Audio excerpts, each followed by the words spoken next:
Hello friends, welcome to our YouTube channel moon engineering institute. મિત્રો, આવતીકાલે maths 1 નું paper છે. કોઈ ગભરાવાની જરૂર નથી. આ આપણું લાસ્ટ પેપર સોલ્યુશનનું લાસ્ટ વિડીયો છે. જે ક્વેશ્ચન નંબર 5 બાકી હતો એ આપણે અહીંયા સોલ્વ કરીએ છીએ. હવે આ વિડીયો ના દેખો તો ચાલશે, પરંતુ આના પછીનો વિડીયો મસ્ટ બી દેખજો. એમાં ઇમ્પોર્ટન્ટ ટોપિકની આપણે ડિસ્કશન કરવાની છે, જે 100% આવતીકાલે પૂછાવાના છે. ઓકે, પહેલા આપણે આ ક્વેશ્ચન સોલ્વ કરી નાખીએ, પછી નેક્સ્ટ વિડીયો તમે દેખી શકો છો નીચે. તો અહીંયા જેકોબિયન શોધવાનું છે. હવે ફર્સ્ટ વસ્તુ એ છે કે આ જે ટોપિક છે ઓલરેડી પાર્શિયલ ડિફરન્શિયલની એપ્લિકેશનમાં છે, પરંતુ એ સિલેબસમાંથી નિકાલ દીધો છે, અહીંયા પૂછેલો છે. તો દેખી શકો છો ક્વેશ્ચન. તો જેકોબિયનને del XY del r theta આપણે શોધવાનું છે. આનું ફોર્મ્યુલા થશે ડિટર્મિનન્ટની અંદર del x by del r, del x by del theta, અહીંયા આવશે del y by del r, del y by del theta. ટૂંકમાં 4 ડિફરન્સિએશનની આપણે જરૂર પડશે. ચલો, આનું ડિફરન્સિએશન આપણે અહીંયા કરી શકીએ છીએ કે del x by del r શોધીએ તો એ આવે છે કોસ થીટા. ચલો, del x by del theta શોધીએ છીએ તો એ આવે છે માઇનસ આર સાઇન થીટા. ચલો, ડેલ વાય બાય આ વાય છે. ચલો, del y by del r છે તો del y by del r sine theta, del y by del theta તો આર કોસ થીટા થશે. ચલો, આની અંદર વેલ્યુ મૂકી દઈએ તો del x by del r, del x by del r છે કોસ થીટા. ચલો, del x by del theta તો માઇનસ આર સાઇન થીટા, પછી del y by del r તો sine theta, del y by del theta તો r cos theta. ચલો, આનું simplification કરો. R cos square theta થશે, r cos square theta minus minus r sine square theta. Okay, વચ્ચે minus આવશે, minus r sine square theta. ચલો, અહીંયાથી R common લઈ લઈએ. Cos square theta plus sign square theta તો 1 થશે. તો ટૂંકમાં આપણો આન્સર આવશે આર. ઓકે, તો એકદમ સિમ્પલ ક્વેશ્ચન છે. અહીંયા જેકોબિયનનું તમે જે ટ્રાન્સફોર્મેશન છે એ ખાસ દેખી લો કે કઈ રીતે ટૂંકમાં એનું જે સિમ્પ્લિફિકેશન છે. ઓકે, તો આ હતો આપણો ફર્સ્ટ ક્વેશ્ચન નંબર 5 નો, એ જે 3 માર્ક્સની અંદર પૂછાયેલો છે. સિલેબસમાં નથી, પરંતુ પૂછી લીધો છે 3 માર્ક્સમાં. ઓકે, નેક્સ્ટ તો સિમ્પલ ગોસ એલિમિનેશન મેથડ, એટલે રો એચેલોન ફોર્મમાં આપણે કન્વર્ટ કરશું. સૌથી પહેલા તો આપણે મેટ્રિક્સ લખીશું. જે સિસ્ટમ આપી છે એનું મેટ્રિક્સ ફોર્મ 3 સોલ્યુશન પોસિબલ થાય છે. કાં તો યુનિક સોલ્યુશન, કાં તો મેની સોલ્યુશન, અથવા નો સોલ્યુશન. ચલો, મેટ્રિક્સ ફોર્મ લખી દઈએ. અહીંયા બધા જ કોએફિશિયન્ટ લખશું, અહીંયા વેરિયેબલ લખશું અને અહીંયા એના કોન્સ્ટન્ટ લખશું. ઓકે, ચલો, અહીંયા થશે ફર્સ્ટ 1 1 -2. વેરિયેબલ આપણા જોડે x1 x2 x3 છે. કોન્સ્ટન્ટ છે 1 -8 અને 7.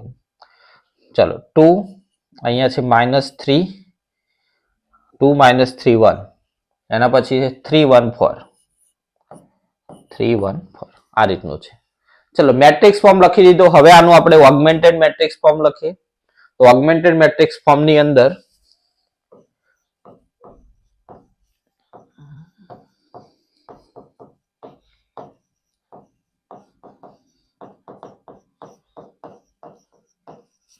ચલો, ઓગમેન્ટેડ મેટ્રિક્સ ફોર્મની અંદર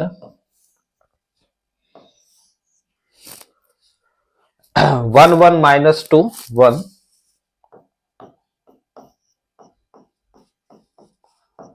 ઓકે, ચલો, નેક્સ્ટ થશે 2 -3 1 -8, 1 -8.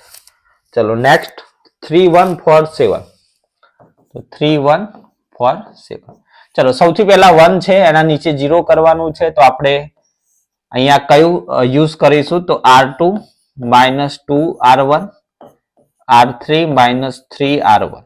ઓકે, ચલો, તો 1 1 -2 અહીંયા 1. ચલો, 2 -2 0, 3 -2 તો -5, 1 + 4 તો 5 થશે, -8 -2 તો -10 થશે. ઓકે, ચલો, અહીંયા 3 -3 0, 1 -3 -2, 4 + 6 તો 10 થશે. ઓકે, 7 - 3 તો 4 થશે. ચલો અહીંયા -5 અહીંયા 2, તો ટૂંકમાં આપણે બંને રો ને 2 વડે ડિવાઈડ કરી દઈએ, પેલાને 5 વડે ડિવાઈડ કરી દઈએ, તો 1/-1/5 R2 અને -1/2 R3. આ આપણે એલિમેન્ટરી યુઝ કરીએ છીએ. ઓકે, ચલો 0 અહીંયા -1, અહીંયા 1 થશે, અહીંયા -2 થશે, અહીંયા 0 અહીંયા આવશે. ટૂંકમાં -5 વડે ડિવાઈડ કરવું છે તો +1 જ લખી દઈએ.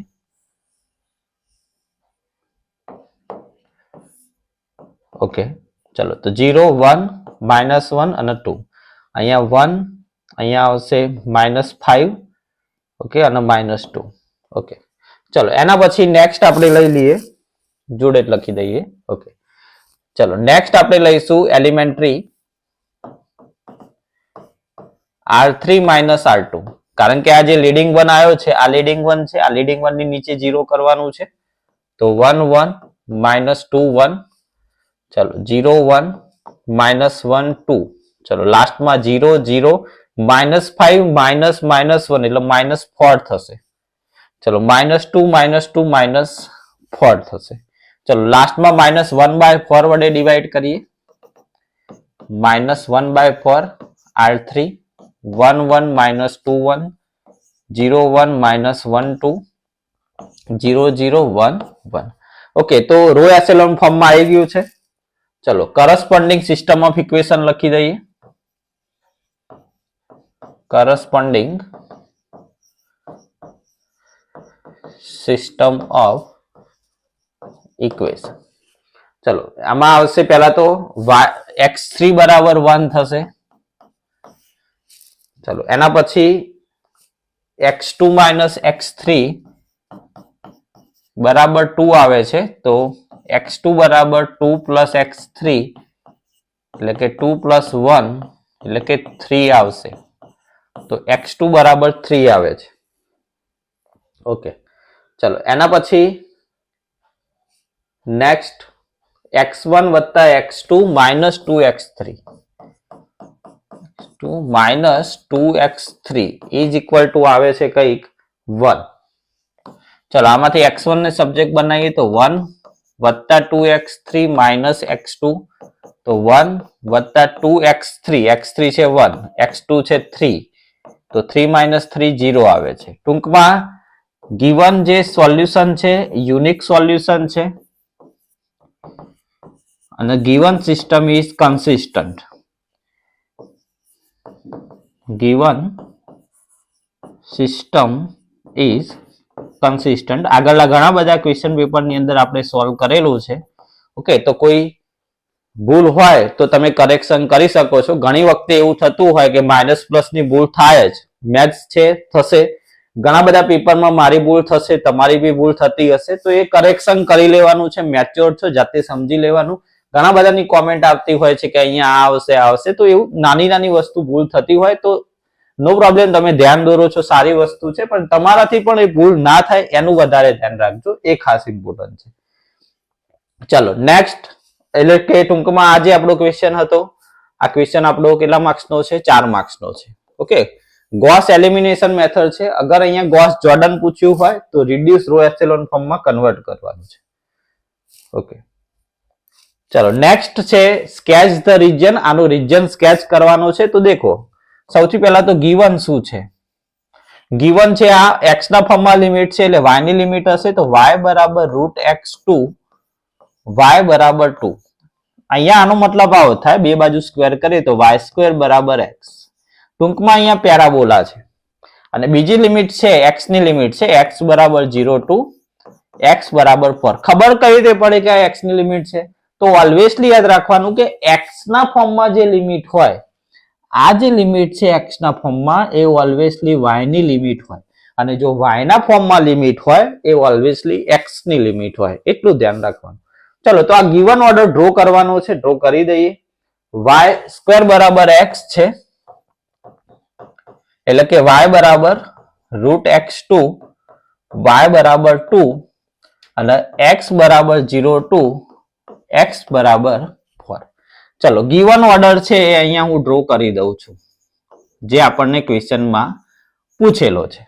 ચલો તો y² બરાબર x તો આ વાય સ્ક્વેર બરાબર એક્સ નો કર્વ થયો. વાય સ્ક્વેર બરાબર એક્સ. વાય બરાબર 2, તો માની લો કે આ વાય બરાબર 2 નો કર્વ થાય. બરાબર, વાય બરાબર 2 નો કર્વ મેં ડ્રો કર્યો. ચલો એક્સ બરાબર 0, તો આ એક્સ બરાબર 0 અને એક્સ બરાબર 4, તો માની લો કે આ એક્સ બરાબર 4 છે. તો ટૂંકમાં આ જે પોઈન્ટ છે એ 2, 4 નો પોઈન્ટ થયો. તો તમારી સ્ટ્રીપ ગીવન આ રીતની છે. અહીંયા વાય બરાબર √x2, વાય બરાબર 2, આ ગીવન સ્ટ્રીપ કહેવાય. એટલે ટૂંકમાં આવો કર્વ થાય છે. ધ્યાન આપો, આ રીતનું, આ રીતની સ્ટ્રીપ છે. ચલો આને ચેન્જીસ કરવાનો છે ઓર્ડર, તો આપણે ઓર્ડર ચેન્જ કરી દઈએ.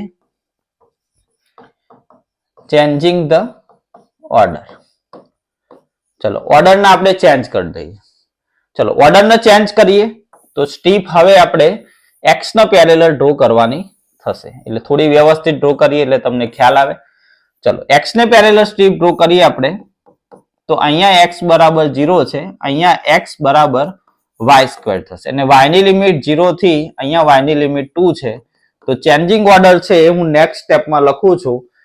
ચેન્જિંગ ઓર્ડર થશે એક્સ બરાબર 0 2, એક્સ બરાબર વાય સ્ક્વેર અને વાય ની લિમિટ થશે વાય બરાબર 0 2, વાય બરાબર 2.